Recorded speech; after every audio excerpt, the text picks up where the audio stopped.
Hey, Jake here, and we got to pay some bills over here at 3 Point Perspective podcast. So this episode is sponsored by SVSLearn.com. It's an online learning platform we created because we all taught at art schools and realized you could get the same level of education without the enormous price tag. With courses from the three of us and dozens of other published illustrators, SVS Learn is the best way to get an art school education at your own pace and for a fraction of the cost. Start your free 30-day trial today at svslearn.com/3point. Hello, everybody. Welcome to 3 Point Perspective, the podcast about illustration, how to do it, how to make a living at it, and how to make an impact in the world with your art. I'm Jake Parker. I'm Lee White. And Will Terry couldn't join us today. He is on assignment. So because today we are interviewing Amy Kibuishi, the author, illustrator of the Rima Chronicles, which is a new book that comes out today, graphic novel series. It's book one. And Lee, this was an incredible interview. I learned some things. There was like some real good nuggets that she shared with us there. So what'd you think? She knows her process for sure, and she cares about story so much. It's just cool because what Jake and I were just talking about, how is each illustrator that we're interviewing the same? How are they different? And for her, it's not really about, okay, I'm an illustrator. She's got these stories like bottled up inside of her, and she has to get them out. That was like the big takeaway that I got from the whole thing, is that she'll be upset if this story didn't get out. She's not trying to be illustrator of the year, even though she's a great illustrator. Mm-hmm. She's just got these stories, and there's a lot of meaning there. They mean a lot to her, and then they mean a lot to her audience. I think she's got a healthy following too, Well, and that's the point too, is it's not so much that she selfishly just, I want to do it because it means so much to me, but she feels almost called, like this story could help others, because it's a story that comes out of a time of turmoil in her life, and it was her way of dealing with it. And she's like, if this could help me, then how could it not help others? How could it not be a source of healing for others? So I thought that was cool. A couple of things that stuck out to me. I took some notes while we were listening or talking to her. Is this process of always making something, like always contributing and putting something out there, and not just being too content to let it exist, on the sideline or in the background, but to actually put it out and share it with people and give it to people. I think that's a key to like the things actually being made and her success.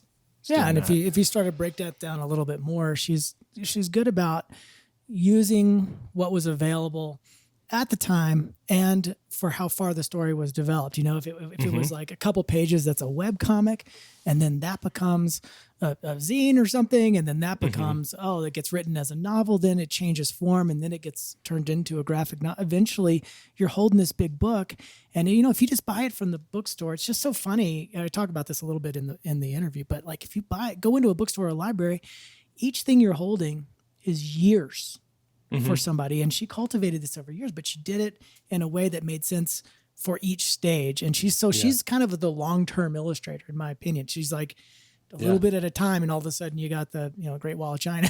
Right. Right. Yeah, for sure. A couple other things I thought was cool and this is a thing that we see keep popping up with these illustrators we interview, but this early on having a group of like peers that challenge you and inspire you and sort of follow you along, like you guys follow each other along through your careers. So that was interesting. She ended up marrying one of them. Having a family. I love that she balances illustration with motherhood. That she's and does it pretty well. She didn't seem frantic. She's definitely leaning in to both of them, the good parts of being a mom and then the good parts of being an illustrator. She's got it kind of figured out in a, it's not easy to figure that stuff out. I sure don't have it figured out. And to that, make sure you pay attention in this interview how she is able, like how she manages her time on the project that she's working on. I thought that was really cool too. Yeah. Big project, So, long-term project. And she just moved the thing forward and here we go. It's launching today. And I can't wait to see it. We've seen a PDF one, but there's a difference when you're holding something. yeah. All right. Should we go to the interview? Let's play it. Okay. Well, thank you, Amy, for joining us. Tell us where we're reaching you from and what you've been up to. Oh man. Well, we live in Washington State. It's very, green here. And right now it's very dark because it's right in the middle of winter time. We just had a whole ton of snow here and just the roads were iced over and everything. But it was really beautiful. But that aside, I'm just working on book 2 of the Rima Chronicles and just kind of chugging along as best as I can. And really nervous about the release of book 1, but it's going to be fine. I think it's going to be good. This episode is actually airing on your release date, so hopefully this day's going good for you. We'll see. Oh yeah, that would be awesome. I appreciate you sending over the the advanced PDF of it because I got a chance to flip through it. I didn't finish reading it, but it's really cool just to see this whole thing fleshed out because I know you've been working on it for a long time. I'm curious what led to this day of a graphic novel coming out. Like, where did this start and how did you get to this point? It's a pretty long story. Do you want the long version or the short version? Give us the short version and then let's unpack it where we need to. Yeah. Okay. Short version is I've been working on this book since I was like 13. Was it 12 or 13? Around that time, I had like a dream. Actually, my family was kind of homeless technically at the time. And I think I was very stressed out. And when I woke up from this dream, I just wanted to go back there. So that, the Rima Chronicles and development of the world has always been about finding a home, finding that thing that makes you feel like this is where I belong, Mm-hmm. And it's tied into so many different things. But long story short, I just kept working on it as sort of a creative playground. As I got older and studied cartooning at School of Visual Arts and everything, I just kept working on this story. It was like an obsession of mine to figure it out, Mm-hmm. And I wrote it as a novel. And during that phase, which lasted like 7 years, where I just wrote the story as a novel instead of a comic book, it all came together as a novel, and then I adapted it into a comic book, and it got picked up by graphics. And this is so you wrote the whole thing as a standalone novel, no images. Yeah, I mean, I'm a very intuitive person, so like if I get like an intuition that my story, it sounds so cheesy, but like if my characters are telling me, "Hey, you got to write this as a novel now," I don't question it. I just kind of like, well, I guess I'm not a cartoonist anymore. And I made this big announcement online because I had a bit of a following for back then. It was called Riemann Mythology, and that was a webcomic, came out back in 2003, and it had a pretty good size audience. And some of those people are still here waiting to read this final version. So thank you to you, whoever you are out there that's still sticking around. But yeah, I think I kind of disappointed some people that were really interested in my work because I was like, yeah, I'm just going to write now. I'm a writer now. And like, that is so important. And that's amazing that you were able to pull that off and just decide that and then actually follow. I could think of a million people who would make that decision and not follow through. Yeah, I like to take things all the way and then change my mind if I need to. I'm a bit stubborn like that. So I wanted to get to the point where I felt like if I worked on it just a little more, I could actually get it published and I would be able to have a career that way. Mm-hmm. But the need for graphic novels is so great right now. It just seemed kind of like, and there's not that many people that can actually do it and do it at such a level where I think, and this is me, I guess, tooting my own horn at such a level where your storytelling ability makes it easy to read, Mm-hmm. So I was like, well, I can do that. And there's such a need. So who am I to say like, no, you should read the novel version. There's like so many good writers out there. But I was just like, it should be a graphic novel. And Kazoo, of course, my husband, the author of Amulet, he's just like over my shoulder the entire time I was writing the novel and was like, it should be a graphic novel. Why is it not do not deny yourself, Amy, you are a cartoonist. And I'm like, go away. I get it though, because, and I don't know if there were other factors influencing it, but Lee and I were just looking at this together, and we're like, graphic novels are so much work. It's so much drawing that for a writer to just say, a swarm of bees flew in through the window is one sentence. But for a graphic novelist to draw that, now you're drawing 100 bees, Well, I think it's interesting. And I'm so glad I took that journey to be a writer, because actually it all evens out in the end. Because think about it. It took me 7 years to write the novel version. And at that point, it would still need another 4 years of polish before it could probably get published, the time that I decided to switch over. And it took me 4 years to do this, the graphic novel version of Realm of the Blue Mist. And it's all the same, because when you're writing, you can't just say there is a swarm of bees. It has to flow, and you have to have the right grammar and the right poetry and the timing. Otherwise, people will put the book down. So it's kind of similar in that the aesthetic of the writing matters, just like the aesthetic of the drawing matters. Does it fit your book and all that stuff in the storyline? So I hear that a lot, where people like, on both sides, where like a novelist would be like, oh, I can see why you would want to do it as a comic book, because then you could just draw the thing instead of having to describe everything, And then when I talk to comic artists, they're just like, oh, I can see why you want to write it. You can just say that instead of having to draw everything. And it's like, the reality is there's no way around the work. If you want to, if you want to, I think the writing is harder. I mean, I've got to say, because I'm stuck on some stories I've been bouncing around for years, and I just can't seem to pull out the right way that it needs to flow. It's not the drawing. And once I got the writing, the drawing's easy, but I don't know. The writing, which one's easier for you? Do you have one that you kind of favor, or are they truly even at this point? Well, if you read my writing, you would definitely be like, oh no, it's not even at all. You're a much better artist than a writer. My writing is pretty wooden. It's almost like script-like, like reading a screenplay, but formatted like a novel, which is a nightmare. But, I'm getting there though. I'm becoming a better writer, and it's something I'm still working on, but, it's, I wouldn't say one's easier for me than the other. You're probably, I think I was in your shoes with this story in particular for like years, pretty much most of my life. I was stuck on the writing of the story of Rima for like more than a decade.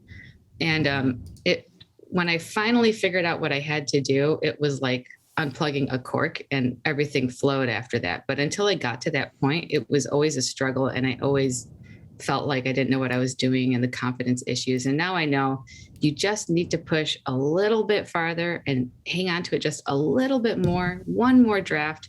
You'll get there, and you'll know it when you get there. But until you do, it's going to seem like it's not working. And interesting.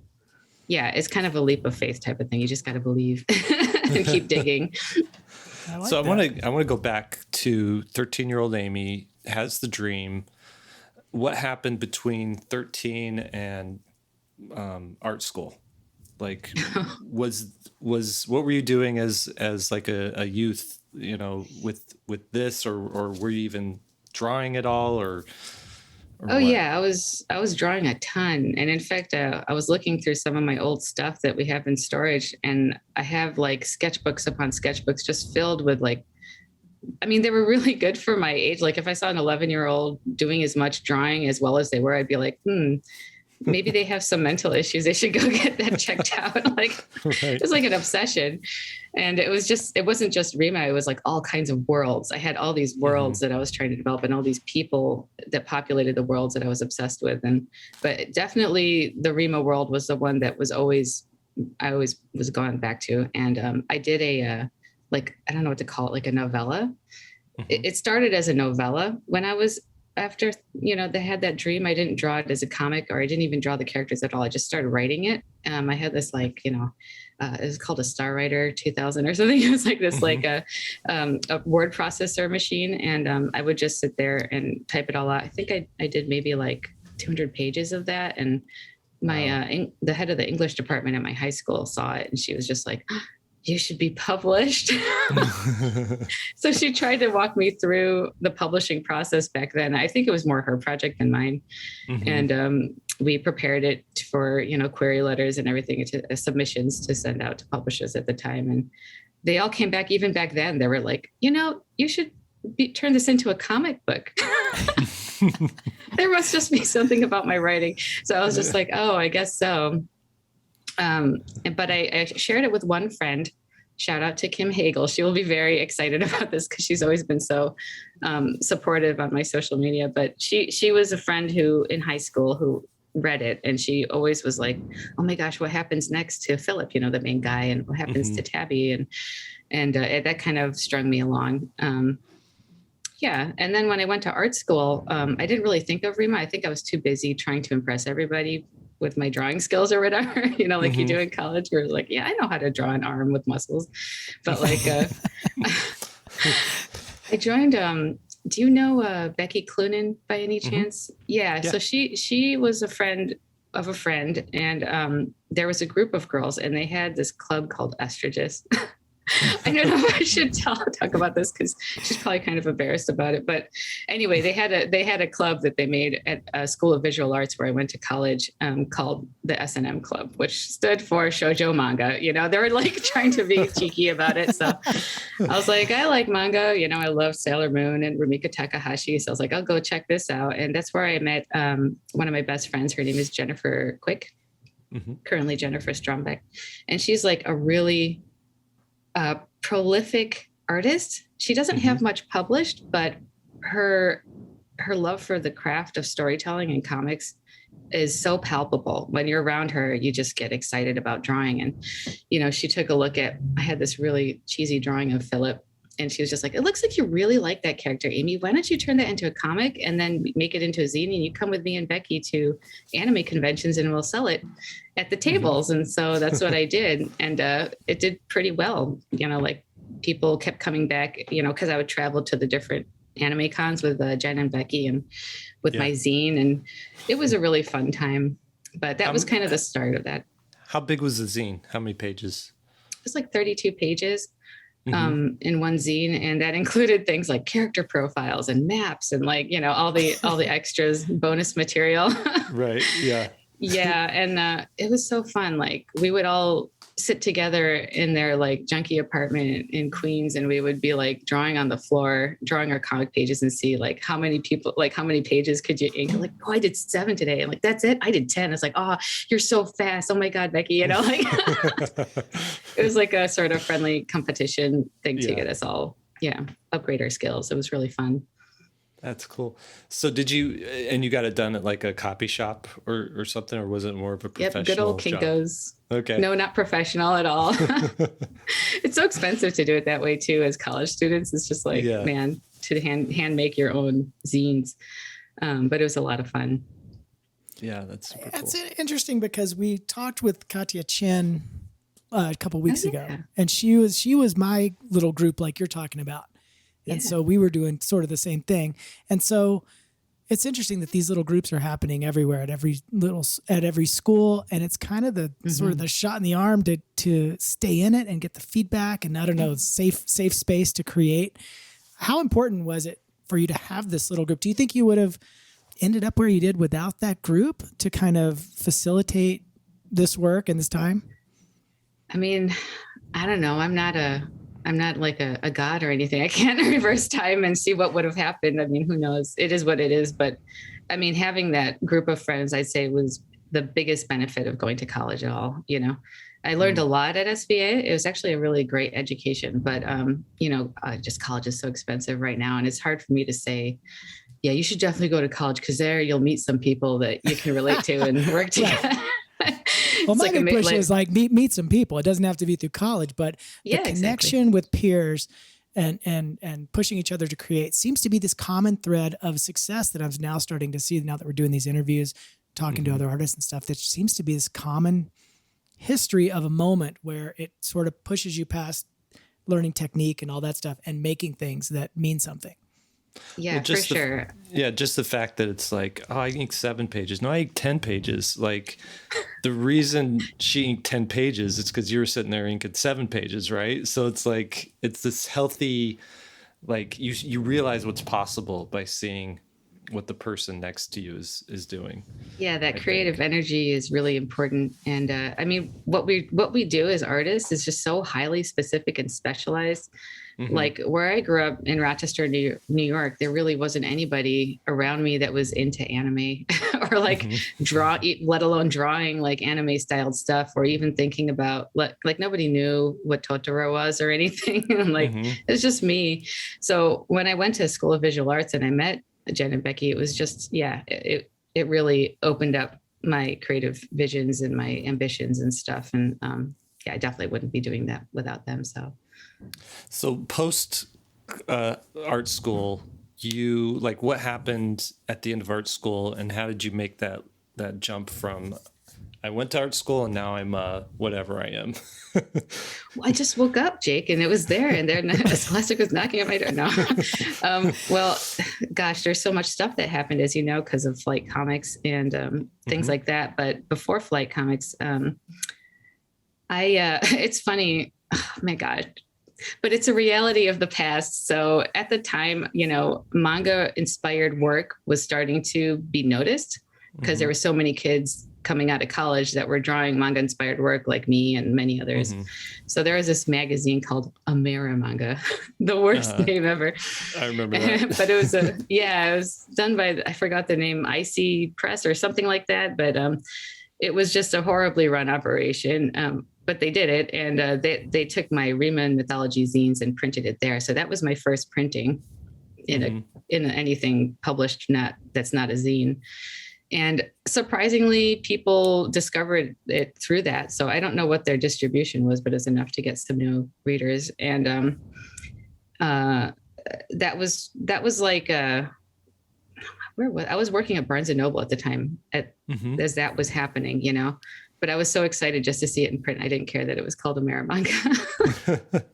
I was like, yay. That's a huge win, though. It was a huge win. And, and that kind of fell under, of course, because it's so much work to run a publishing anything. And I think they were in over their head. So after that, I threw the comic book online, and that's when it turned into a webcomic, and that did pretty well. I had a forum and everything that I had to moderate with lots of discussions, and it was really fun. That's when go ahead. What year was that? Did it become a webcomic? It was like 2003. Yeah.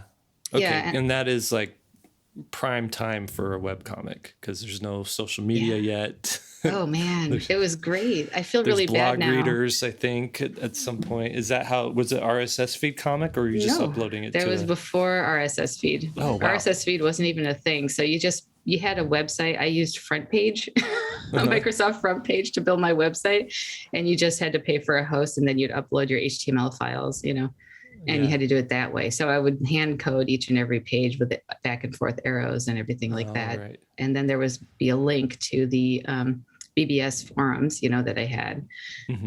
So it was pretty hands-on. That was when people did things called link exchanges. I don't know if they still do those, where you made like a little graphic. Yeah. And then it would be like, for example, go read the book or the comic book Copper, the webcomic Copper. And it had a little picture of Fred and Copper on there. And then you'd click it and it would go to the boltcity.com website where Copper would be featured, this comic book. And that's the same time that I first met Kazu Kibuishi, actually, too.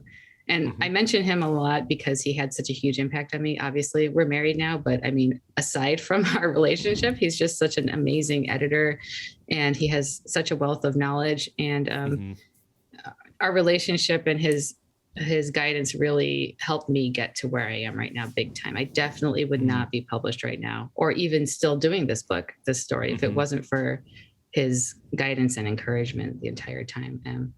But it started almost being like, oh, your work is amazing, Amy. Oh, you should go on Flight Comics. It's the thing I'm doing. And, speaking of Katya Chen, she was part of that too. And you too, Jake. And it was just sort of like that whole event. I mean, that's a whole other podcast talking about Flight Comics. Right. It's amazing. There needs to be a definitive oral history of the Flight Comics scene, like the whole thing. That would be cool. I mean, especially in retrospect, so many artists that were participating in that anthology moved on to do great things, whether in film or in books. I mean, it's almost a one-to-one, like every single one went on to do something, Right. It's pretty amazing. It really was an incredible group of people. And I think Scott McCloud wrote the intro to it. I don't know if you remember that. Yeah. But he's like, hear me out. Someday these will all be household names. Like, not well, maybe not all of us, but not necessarily like household names. But his point was these kids are gonna go do something cool. Which he knew. Yeah, which was neat, because I look at everybody on that roster and I'm just like, oh, they're amazing. Well, they were amazing back then, so it was it's no stretch of the imagination that they would go on and do something. Right. It wasn't looking at your website. It's interesting that you have your blog archive on there, and it goes back to 2005. Like, I rarely does it? No, don't go there. That's amazing. Like 17 posts from 2005. I would love to read the blog posts that I was doing in 2005. I wish I would have kept all, because I had different websites with blogs and stuff like that. But this is fantastic. It's every year, pretty much. Couple years skipped here and there, but it looks like you can tell probably. You get when you had big life events, because there's like a gap. And then it comes This is remanmyth.blogspot.com. Is that what you're on? I'm just on the regular website. Oh. Yeah, there's a felix.blogspot.com. But that's right. I got to be more professional about this. I'm so I don't really pay attention to the internet anymore too much, because I got kids and I'm like a different person now. And but one of the reasons I wanted to keep all my archives is because, well, working on the REMA world has been such a long project. It feels weird to cut off the older stuff as if it never happened, Mm-hmm. And I'm a big believer in sharing your process as much as possible, because finding out how to do this professionally is just so difficult, and there's not that much information out there, because the landscape of graphic novels is ever changing, Mm-hmm. So I kind of figure the more openness and information you can lay out there, probably the more helpful it will be for the younger generations coming up who are looking for information on how did this person do it, There's probably only one or two people that actually went back and looked. One of them's name is Lee White, but of course. Also, I don't know where to put those things. I guess I could copy and paste them onto a document and save it for posterity, but I don't know. I think it's cool. Blogger makes it easy. Yeah. It is interesting to see, though, that how long these things take when you walk into a bookstore or a library, to think that every book pretty much has that story. Like, it took years. You know what I mean? It makes you appreciate it in sort of a different way. Yeah, I'm very fortunate because, Kazu's career has been very successful, relatively speaking. And so he would let me tag along at Comic-Con back when they had it in person, and they'd have the dinners and stuff afterwards for the publishers. And I got to meet so many writers and authors. So I had just so much research in my head before I sat down to start writing. And almost 100% everybody was like, yeah, it takes 10 years. Cause I'm like, oh, I've been working on my novel for a whole year now. I think I'm almost done. And they just look at me with this haunted look in their eyes. They're like, no, it takes 10 years, I'm like, yeah, I'll show them, 10 years later. it does take forever. I'm curious. You mentioned you're a mom, you have two kids, and what are they ages? 12 and 8? 9. Yeah. Okay. Pretty good. See, yeah. So the last 12 years you've been a parent. How does essentially a stay-at-home mom, or I'm proud of being a stay-at-home mom. Yeah. So I'm just curious, because we do have listeners who are in that same boat. They've got kids at home. They're creative. They want to do comics, or they want to write, or they want to illustrate.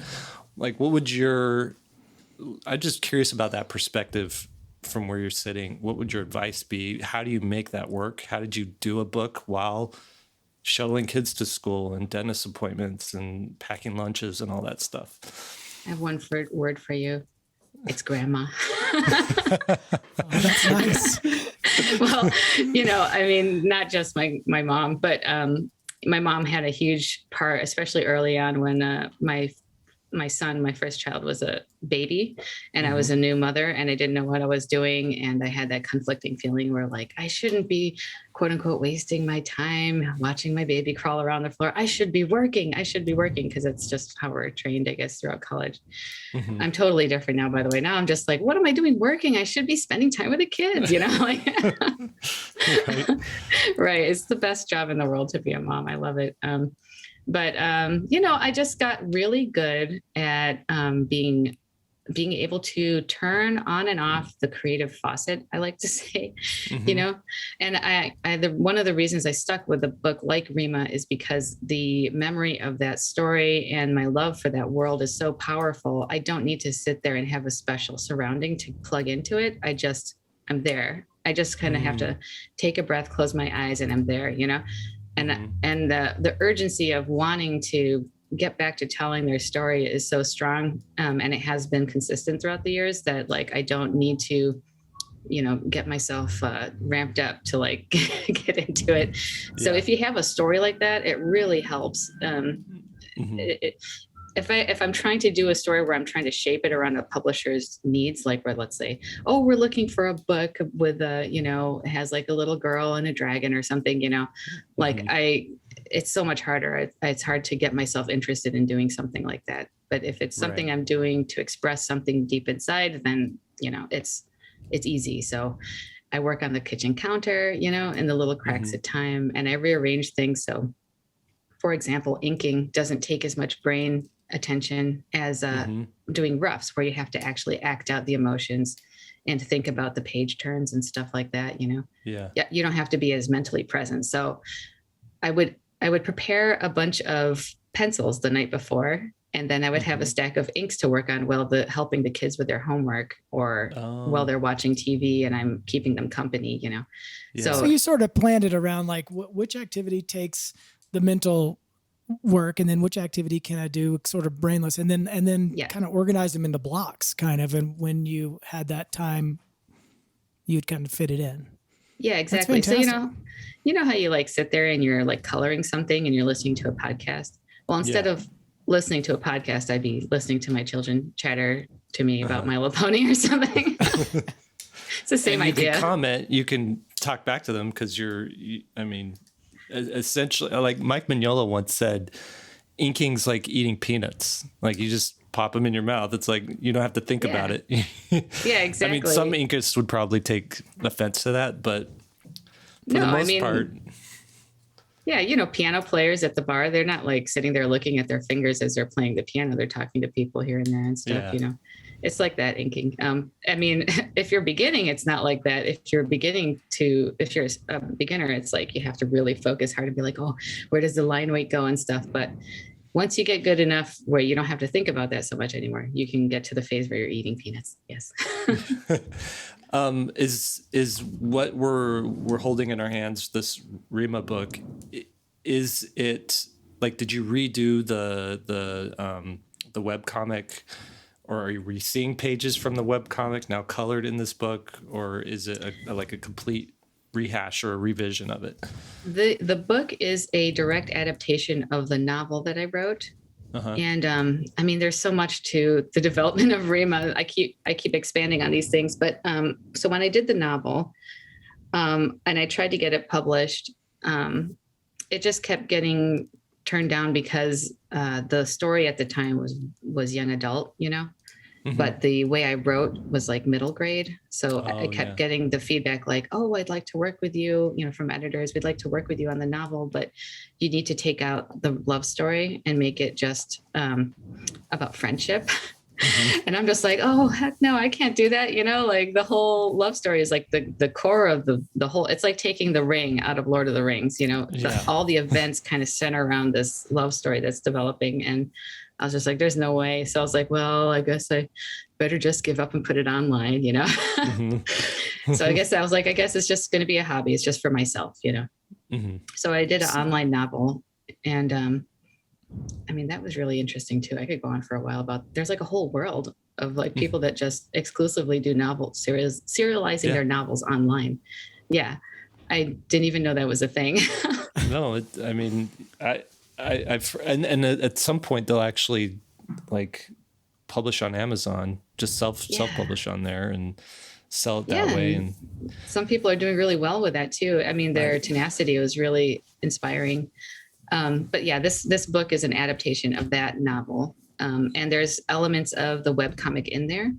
Okay. So I think people who are fans of the webcomic will recognize certain scenes and be like, oh yeah, I remember that. And actually some people who have already read the advanced reader copy, they said that like, oh, I remember seeing that in the webcomic, even if it wasn't there. Literally, it's just the feel of it is still there. It still feels like the way the webcomic feels. And it's the same characters, the same world, but the events have been arranged in a more emotive and sensible way. Yeah. Yeah. So when you're talking to the publisher about putting this thing out, how much control over story did they have? And did you have to push back when they wanted to change some big element like the love story that you're talking about or any other part of it? How much freedom did you have, or how much did you have to bend to what they kind of wanted it to be? Well, I understand when you get published through a large publisher, they have their own needs and expectations, and based on their experience interacting with the readership and the buyers.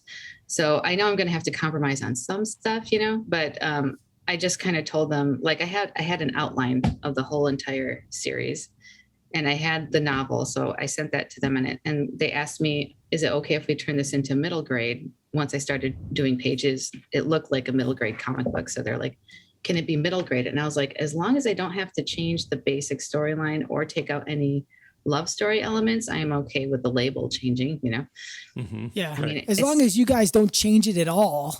Yeah. And they were just like, they're like, yeah, that's fine. I think they just understood that I don't understand exactly that I am a middle grade author, even though in my mind, like, I'm like, oh my gosh, it's like, why it's so broody and intense. They're just like, no, it's for kids. Scholastic knows what they're doing. So I was just like, okay, I'll just trust them. I seen them behind the scenes working with Kazoo over the years, and they're just excellent. So I have a lot of faith in them as well. That particular team at Scholastic. So I noticed here in the book, did you hand letter it as well? Well, no, I had this was a big argument that Kazoo, well, I shouldn't say argument. It was a debate that Kazoo and I had, because I guess because I grew up reading a lot of manga, I don't care about font like at all. And he's just more of a graphic designer mind. So he was just like, it's everything, Amy, you got to have that font that fits the drawings and everything. And I'm like, whatever, nobody cares, And so the font was the last thing I did. I just had this placeholder font. I think it was like Myriad Pro or something like that. Just some standard font. And I had to redraw all the bubbles once we got the handwritten font. The handwritten font was made through Scholastic. Oh, okay. And it's based on your handwriting. Yeah. It was, they did an excellent job. It has all the staggering options and stuff.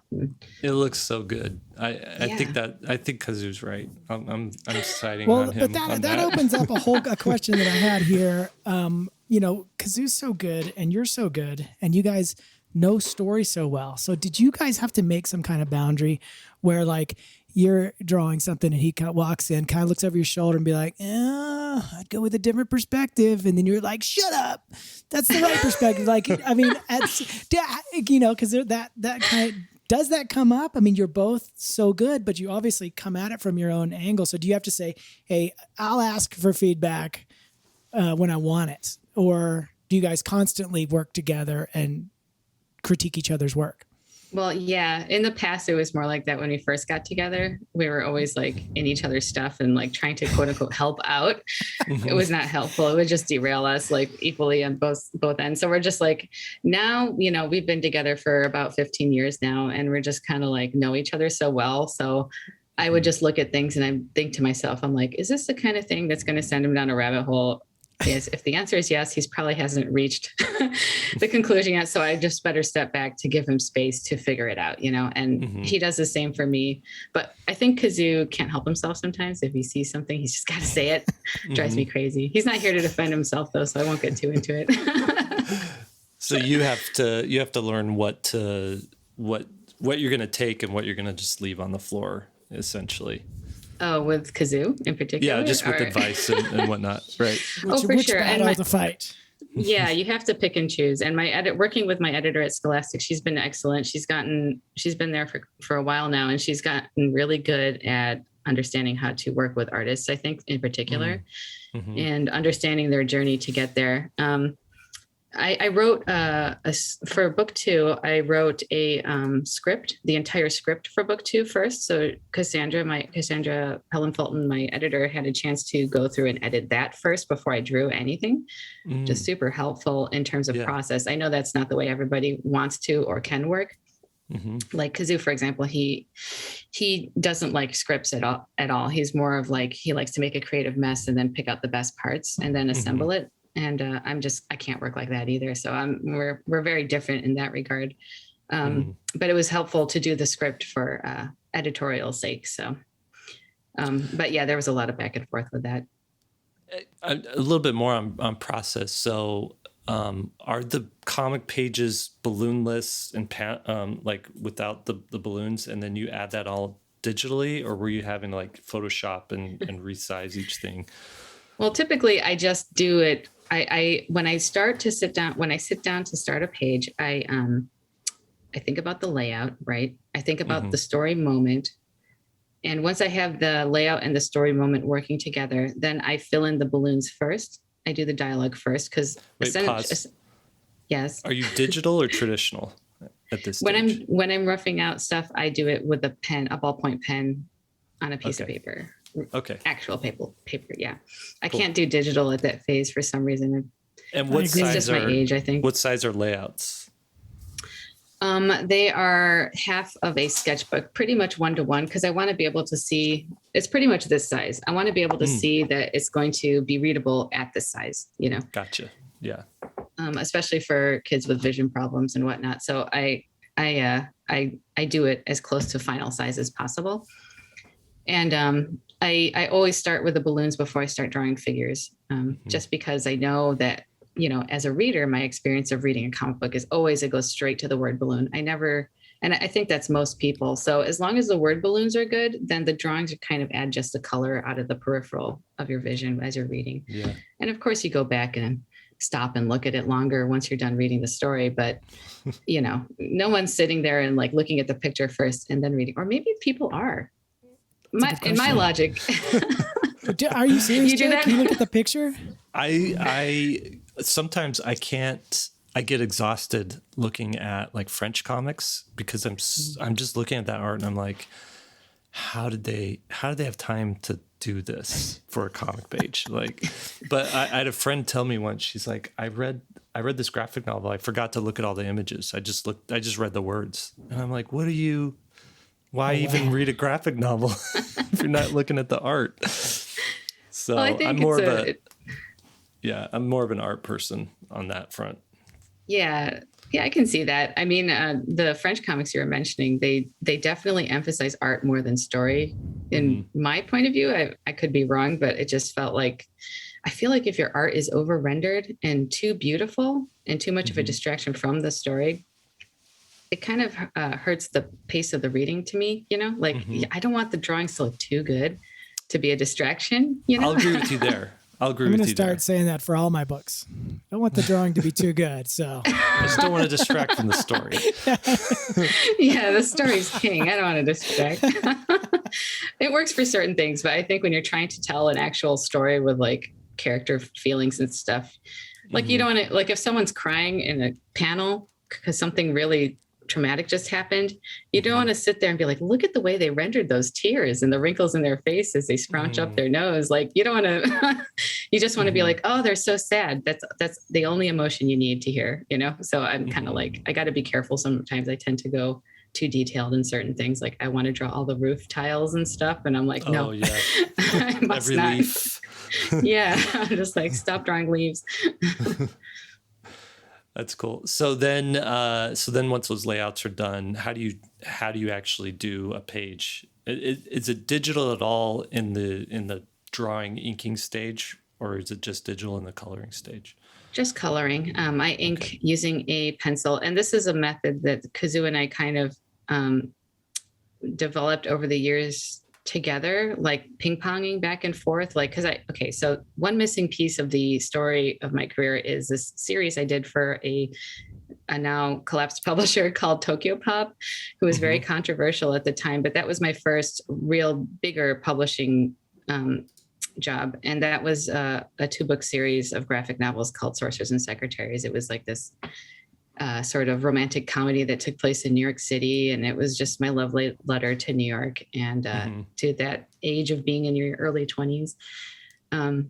I had to get really fast because I took deadlines seriously back then. I don't really anymore. I'm just like, yeah, I guess I could get it done. But then, the work is going to suffer, which is so true. When I try to hit deadlines, the work really suffers. And then maybe you could sell the book for like a year, but then nobody's going to want to read it 5 years from now because it's so rushed through, So I'm a big believer in having soft deadlines, like a ballpark thing to aim at, but nothing, you shouldn't use it as a deadline. But I did back then. So I had to get good at doing things really quickly. And one of those things was to ink using a pencil, to have print out layouts in blue line, and to have a script format that was easy for me to translate into thumbnails. And I'm still using the same methods today. So we Kazoo and I both ink with 2B pencils to save our hands from draining too much with the inks. You know how when you hold a mechanical pen, you can grip too much. And we're like in our 40s now, and we're like feeling the achy joints coming in, and we're just like, we got to chill it out. So that's why we use a soft pencil to ink. And because you could just up the contrast in Photoshop. You can do so much with digital tools now.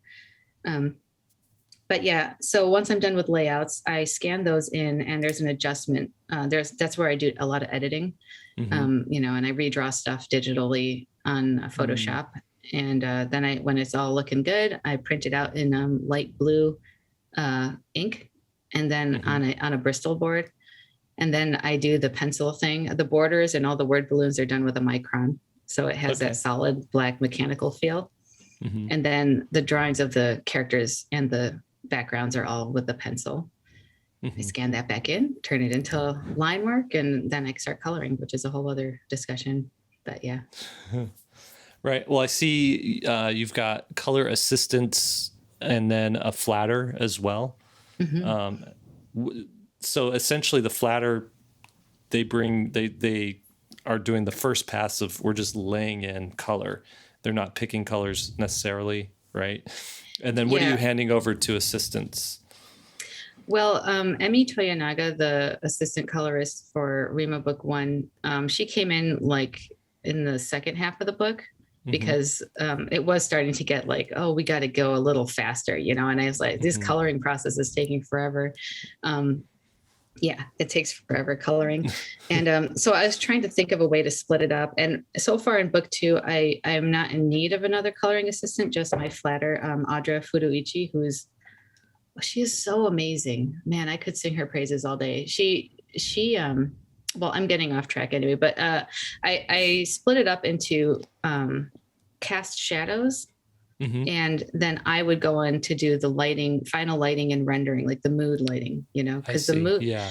So anything that sort of would need a director's eye, I would come in for that. And anything that could kind of be done mechanically, I would give it to Emi Toyonaga, and that really helped speed things up quite a bit. But Audra's flats are, well, first let me mention, she's an amazing artist on her own. In fact, I think she's a better drafts person than I am, technically speaking. She's much better at drawing than I am. She does a webcomic called, oh my gosh, Nemu Nemu. That's what it's called. Nemu. And it's serialized in a Hawaiian newspaper. They live in Hawaii. And she's been doing that for a long time. But I didn't know that she colored comics. And we were in Hawaii, and I was like dabbling with the idea of coloring my comic, because I didn't want to color my comic at first. I didn't want to have anything to, I was like, I'll just do line work. I don't have time. I'm a mom. I'm busy. I can't color this whole thing. Right. And Kazoo also was behind me whispering, you should color your own comic, Amy. You got it in you. And I'm like, stop.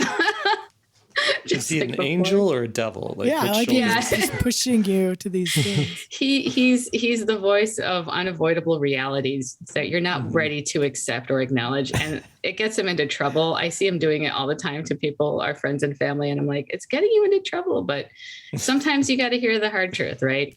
And he was right. he's almost always right. And especially in this case, he was right about, I should be coloring it because it's such a special story to me. And only I know what it feels like to be there in my mind. You know, I can't really translate that to anybody with words. I have to just show them. So he was right about that. But Audra, she's somebody who seemed to really understand what I needed for the flats. So the way that she would separate the flats in the layers in Photoshop, it was almost eerie because I'd be like, oh my gosh, how did she know that I needed the branches, you know, to be on a layer on top of the leaves, you know? And she's just like, I just looked at the line work. It just, if I was coloring it, that's what I would do. And I was just like, I'd just be getting, yeah, she's just so amazing. And she's very organized. So, she actually forced me to make like, well, she made it for book one, a Excel spreadsheet, you know, with all the pages and all the different phases. So she can you're keep talking track Jake's of, language now. yeah, he's like, oh yeah. Yes, I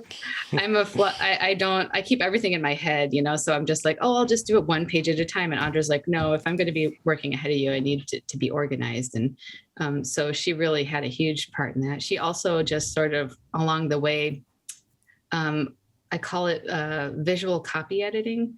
It's kind of like, I don't know if that's an actual term, but that's what it felt like to me, where she would be like inconsistencies in the costumes. She would make sure to make a mark saying, oh, you forgot to draw the ring here. You forgot to draw the pattern on Philip's hem here, you know, and you would think it doesn't matter. But once I implemented all her changes, it like makes it seem so much more professional, you know, and consistent. So she's just had such more than a flatter for sure, but I don't know what to call that role that she plays.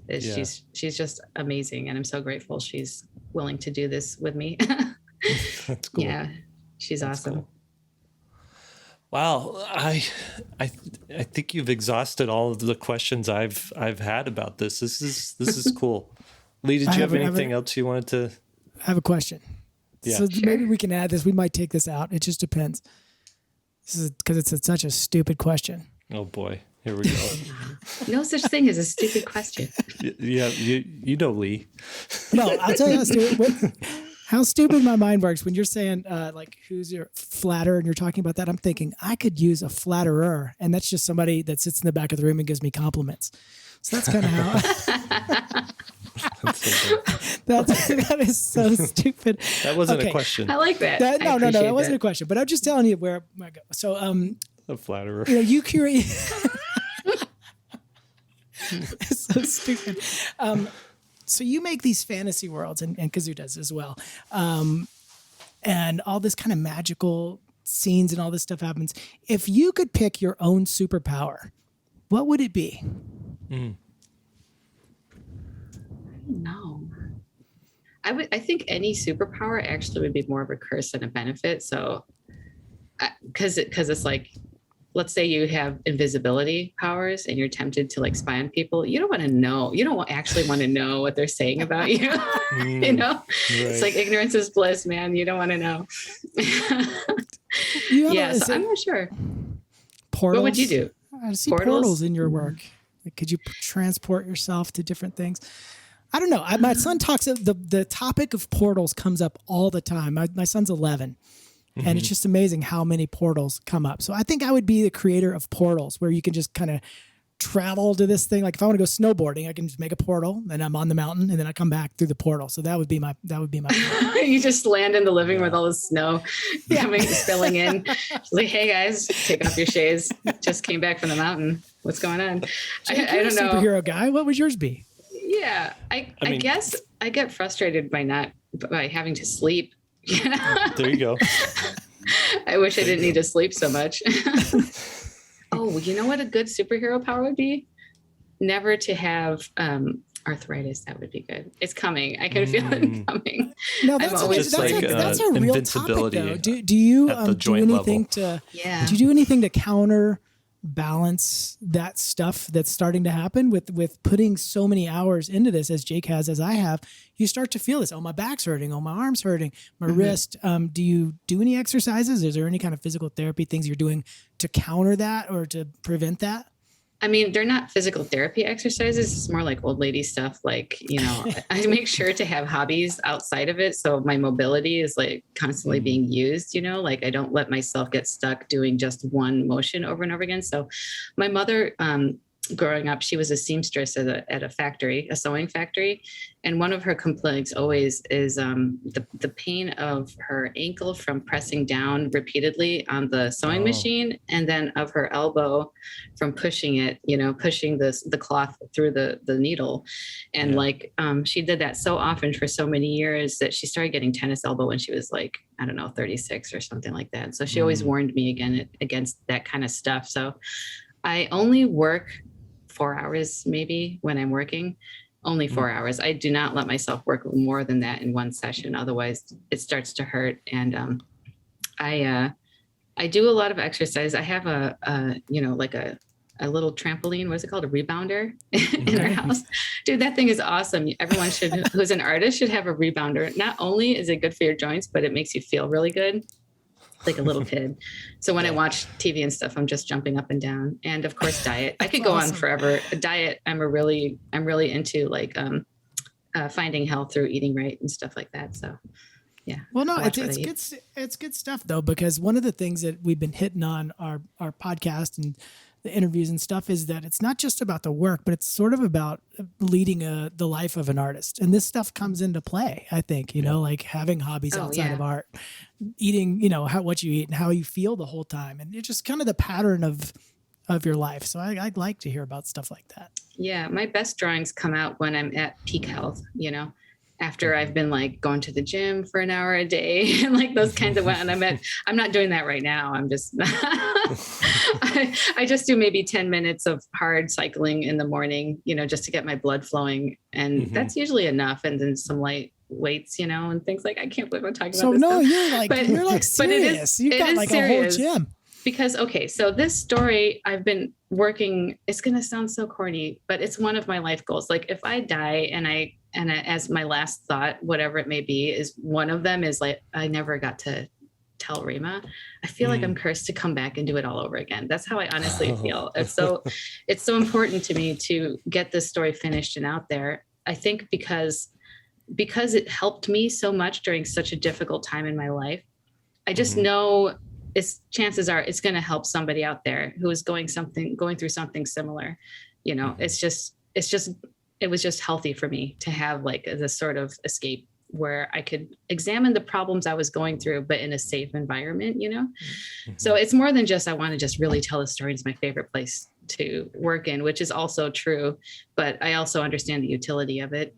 And so all the stuff I do, my lifestyle choices, I need to do them so that I can actually finish the thing, especially now that I'm getting older. So I'm like, I don't mind. Like a lot of times it's like, I think of comics almost as like a monk's practice, you gotta it's a very meditative exercise. And you have to kind of treat it that way. So I'm like, make sure that, I'm not eating too much sugar so I don't inflame my joints, and like plenty of sleep the night before. Yes. Gotta sleep, make sure I'm in a good mental state and I'm not stressed out and trying to absorb all the chaos, especially nowadays. It's happening everywhere. If you're too busy trying to solve the world's problems, you won't be able to do what you're good at, and if you're an artist, I think one of the best gifts we have is to give others a respite from all of that noise. Why would you want to increase the noise? I mean, that's just my philosophy. So that's awesome. That's perfect. Well, that's the perfect way to end that. That's great. Thank you so much for joining us. This is great. Thank you both. It's so nice seeing you and talking to you. And I love your podcast. Awesome. Good luck with the book. It's so exciting that this is going to come out the same day the book comes out. I know. It's going to be really cool. I can't wait to promote it and let people know. I was talking to David Hone about the podcast and these interviews and stuff, and he's like, what would be cool is when people have something that's coming out, to interview them before it comes out, and then wait a year or 6 months, whatever, and then interview them again and see like how did it go and what did it feel like and all that stuff. This would be a good follow up later. We should follow up. Maybe we'll. When's book 2 come out? We don't have a solid date yet, so I'm not sure. I'm better off not really saying anything because it's probably going to get pushed Let me back. ask you this. Where are you at with book 2? I'm about a third finished. So I have like about 100 pages. Well, I won't get into specifics, but I have quite a bit of it done, and the script is all done. So that was the biggest one because the story is the hardest part. So I'm confident it'll be done soon. Okay. Well, I hope we have you on before that, because I know how you are with deadlines. So this book 2 might be... I don't care about deadlines. Awesome. I care about the story. I care about it being a good reading experience. So once it is, then I'll be ready. That's awesome. All right. Thank you so much. All right. Thank you for joining us for this interview with Amy Kibuishi. We had such a good time with that. Learned so much about it. Go buy her book today. It is out today, The Rima Chronicles. You can find it on Amazon. You can find it at bookstores. But go just type it into Google and search Rima Chronicles and bring that up. If you want to see more of Amy's work, you can follow her on Twitter at Amy Kibuishi. That's AMYKIBUISHI. And Google to go see that blog that Lee was looking at that goes back to 2005. I thought that was really cool. That was, what was that called? That was felax.blogspot.com. So it's FELAXX.blogspot.com. I don't know if she wants us sharing that, but whatever. It's out there. It's on the front page of Google. All right. So let's see. 3-Point Perspective is brought to you by SVSLearn.com, where becoming a great illustrator starts. And your hosts are Lee White, Will Terry, and me, Jake Parker. Again, Will couldn't join us this time, but he will be here next time. But if you want to find Will's work, it's willterry.com and at willterryart on Instagram. Lee White is leewhiteillustration.com and at leewhiteillo on Instagram. And my website is mrjakeparker.com and at jakeparker on Instagram. Podcast is produced by Daniel Tu. That's Daniel TU, and you can find his work at daniel2.co. Special thanks to our SVS production manager, David Bro, who helps get things done over here at SVS Learn, and also Austin Shirtliff, who is essential to getting our stuff done here at SVS Learn. Thank you to Lily Camille for the show notes, and also thank you to our admin person, Lisa Fott, for all that she does as well. All right. Please share this episode around, share this podcast around. These things live and die by word of mouth. We love getting reviews on iTunes. We love seeing the tweets and the Instagram posts about the podcast. Thank you very much for everybody who does that. And lastly, go draw something.